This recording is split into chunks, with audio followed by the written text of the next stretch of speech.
Hey guys, Ernie here and welcome to the Paleo Hiker MD channel. Today we're going to take a look at a kit, and you guys all know how much I love different kits. Today it's my fire kit. It's not a fire kit for backpacking, it's not a fire kit for anything other than what I take every time I go out in the woods for a day hike, to explore, whatever it might be. Over the years I've refined this kit quite a bit, and I've made choices that give me the most flexibility to create a fire in almost any condition. So stay tuned and I'll show you all what's inside. Thanks for watching.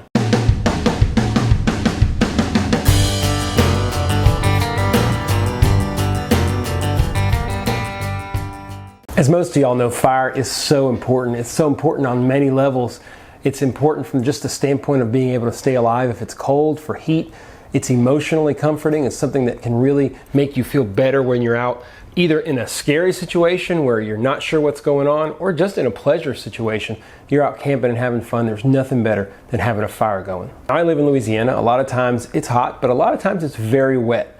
And it can be challenging to start a fire. When you're out there, sometimes you want to practice your firecraft. You want to do flint and steel or use your ferro rod and collect all the things that you need. Sometimes you just want to get a fire going. And sometimes it's so wet that getting a fire going without, extra help can be a pain. And sometimes, look, if you want to challenge yourself all the time, but very frequently I'm out with my kids, we want to get things going, and that's where I've put together this kit. I'm going to show y'all everything that's in it and kind of explain to you why it's in it. I want to stress to everyone, this is my kit. This is what I carry. It's not perfect. It's not right for everybody, but it is perfect and right for me, and I'll tell y'all why. So let's take a look. So this kit is going to start with this. This is the Fire Bag by the Hidden Woodsman.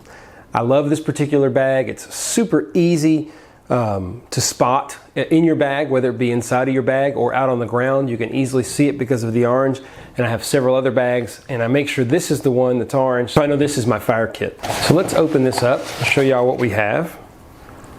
All right, I've got a ferro rod, got a knife, got a little Altoids tin. I'll show y'all what's in that here in a second. A pocket bellows, some matches, and a Bic lighter. So this gives me tons of options as to what I can do and how I can start a fire. So what I kind of do is divide this into different situations that I would start a fire. If I was starting a fire under normal circumstances where I have dry tinder, I have easily accessible, whether it be pine straw or fat wood, stuff that I can easily make things, basically in a dry situation. I'll probably use my ferro rod. I'll use the Open L. It has a great 90-degree spine. That's why I keep it in here. It's always good to have a knife, and just in case I don't have one, but this one has a 90-degree spine.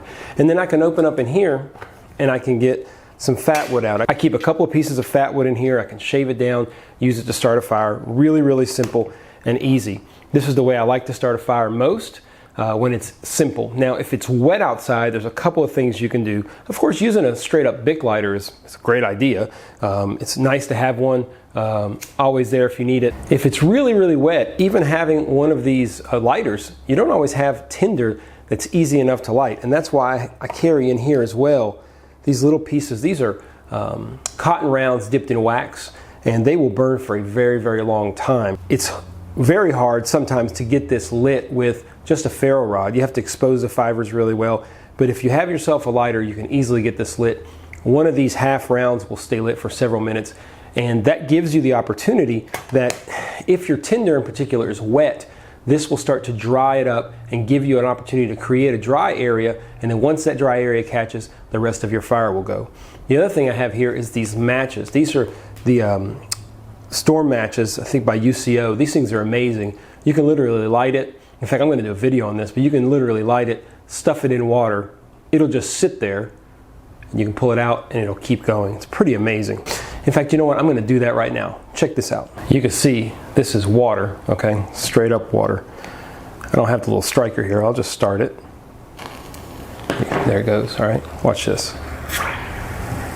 It's literally on under the water. Pull it out, catches fire. Put it in, pull it out, catches fire. Now that is the way to start a fire in an emergency. Now inside there, wrapped around the inside is the striker. I can obviously use the Bic to light it, but if I don't have that, I have the striker, so it works. I think it's pretty easy to see why that is a pretty amazing survival fire tool. You can submerge this thing and come out and it still is on fire. So that's pretty awesome. Despite that, if you use just this and you don't have dry tinder, you know, it'll only burn for so long, as you could see. So you have to have something that it can catch on fire. That's where maybe the fat wood comes in, or especially the cotton that's dipped in wax. The last thing I have here is a pocket bellows. Now, I'm going to make a specific video about this, but let me show y'all what it is. We all know when you have a fire that getting oxygen into the center of the fire is the best way to get it going. There's a lot of ways to do it. You can simply blow on it, which is really simple. A lot of people use a foam pad, which makes it easy just to waft a lot of air and oxygen onto the fire. But sometimes, especially like if you get up in the morning and you have just really small coals, you need to be able to focus, or at least it's best to be able to focus your oxygen straight into one source. And these pocket bellows, guys, I'm telling you, pretty amazing. It's just an expandable little piece of tube here, and it allows you to focus air in a very specific spot. So you're able to take this, it gives you a little bit of length so you're away from any heat. You can put it straight into the center and blow straight in.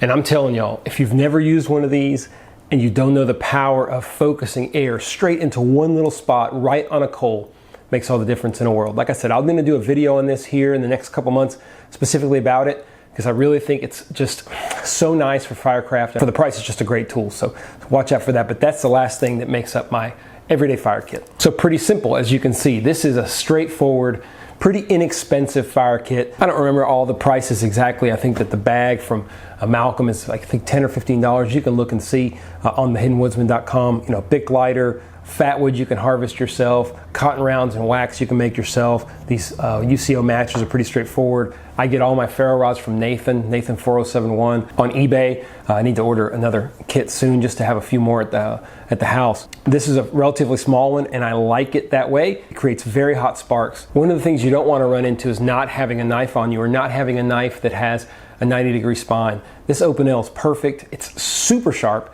and it's great to have around. And lastly, the pocket bellows.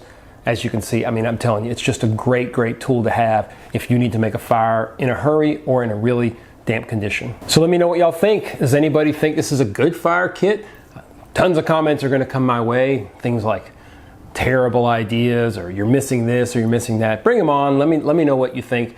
Like I said at the beginning, this is a kit that I've crafted for me. I like it. I've been able to make fire in almost the rain before. When you combine some of these things, in particular those wax covered cotton rounds, those things, if you can just create yourself an area that water doesn't directly get on, even if it's raining, you can create a relatively dry area and start a fire with it. It'll burn for several minutes. You start to get that little area warm, then it gets dry, and then it burns, and then it starts to get all the tinder around it dry and steadily starts to catch. In an absolute monsoon, very difficult, but in a normal rain, believe it or not, you can get yourself a fire going pretty quickly. I want to thank everybody for tuning in to Paleo Hiker MD. It is pretty awesome, all the support I get. I'm just joking more about the comments. Everybody on YouTube gets comments that really don't make any sense, and I usually just ignore those. If you like the video, please give it a thumbs up. If you like the channel and you haven't already, it'd be great if you would subscribe and hit that little ding dong bell, and that'll let you know whenever I let out new videos. Thank you so much for watching, guys. I hope everyone is having a wonderful summer. We certainly are here in Louisiana. We have lots going on. Kids are going to camp. It's just a great time. I'm heading up to Missouri and Arkansas soon. I'm gonna probably do a video or two up there if I can, and hopefully show y'all around a little bit. So thanks for watching, and stay tuned for more videos here on Paleo Hiker MD.